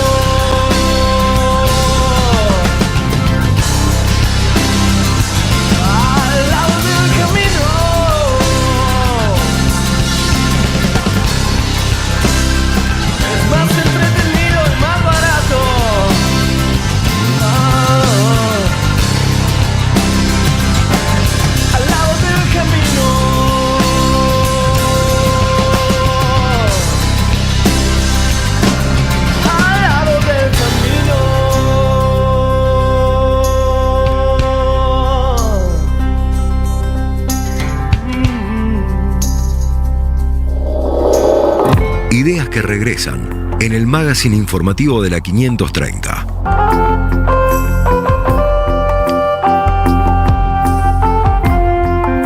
Que vuelvan las ideas.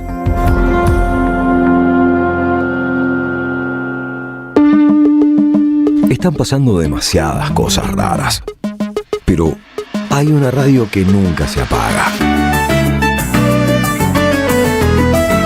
No te dejes desanimar. Prende la radio. Prendete. AM530. 20 años.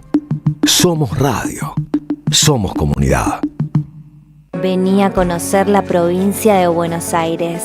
Turismo todo el año. Provincia bonita Argentina. Más información en buenosaires.tour.ar. Gobierno de la provincia de Buenos Aires. ¿Querés arrancar la mañana bien informado? ¡Rompela!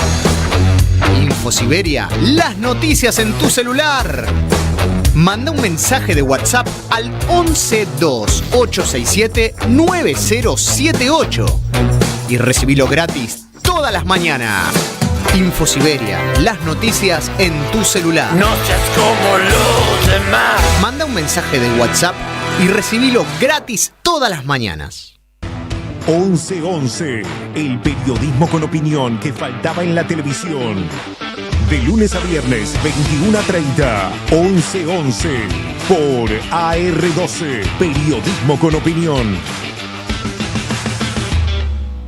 Tronador, agua mineral, botellones y dispensers para el hogar y la oficina. Hacé tu pedido al 4201-2627 o mandanos un mail a info@aguatronador.com.ar. Tronador, agua de mesa envasada. 12 de octubre 632 en Avellaneda. Diálogo Internacional. Atilio Borón y un gran equipo analizan la cuestión latinoamericana en primera persona. Diálogo Internacional. Los sábados a las 18 en AM530. Somos Radio. Alimentos cooperativos. Producción y comercialización de productos cooperativos y de agricultura familiar.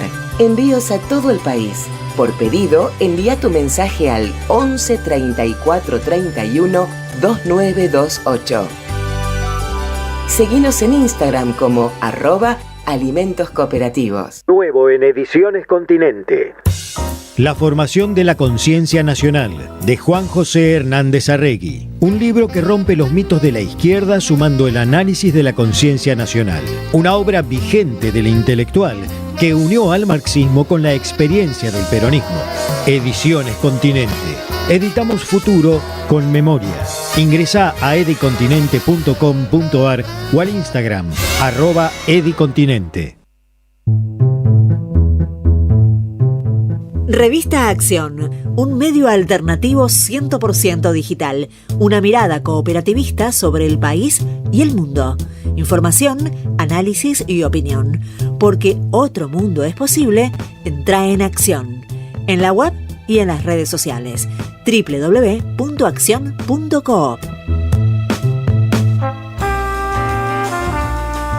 Últimos minutos del que vuelvan las ideas del día de hoy. Recordamos, Pablo Caruso atendiendo unos temas personales. Mañana va a estar aquí, por supuesto, como cada día.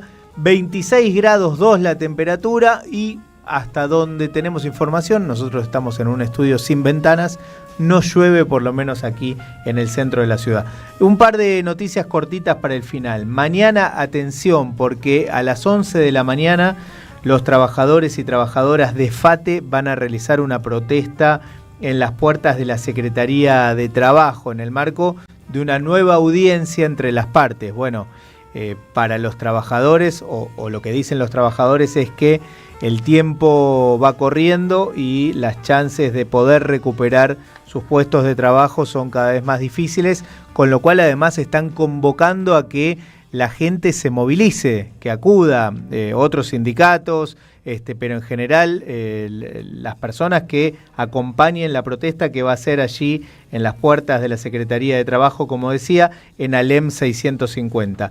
Y la otra noticia tiene que ver con Javier Milei, que viaja de nuevo a los Estados Unidos. Hoy estuvo reunido con el embajador de Estados Unidos en Argentina, Peter Lamelas, y el viernes viaja de nuevo, en primer lugar, a uno de esos encuentros de amigos de Trump. En este caso es un encuentro multilateral con donde van a participar, a ver, corregime Néstor si me olvido de alguno, Santiago Peña de Paraguay, Rodrigo Paz de Bolivia, Nayib Bukele de El Salvador, Daniel Noboa de Ecuador, Tito Asfura de Honduras y José Geri de Perú, entre otros dirigentes. Estos son presidentes alineados con Washington. Geri, es tan rápida la dinámica, Geri ya no está claro, más. Geri ya no está más, es verdad. Formaba parte de este encuentro y ya no está más. Y después viaja a Nueva York, allí va a exponer, bueno, tiene una agenda completa. En Nueva York está la Semana Argentina para traer inversiones, va a dar una charla en el JP Morgan, Y después de ahí va a Santiago de Chile, porque recordemos que el 11 asume otro que se va a sumar rápido a ese club, que es José Antonio Caz, claro, el próximo de presidente. Chile. Así que Milei probablemente vaya directamente a Santiago antes de regresar a la Argentina.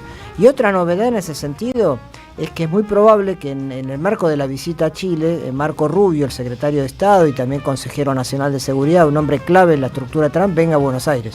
Así que, bueno, ya sabemos, el alineamiento automático de Milei implica estas cosas, ¿no? Un compromiso cada vez mayor con los intereses de Estados Unidos.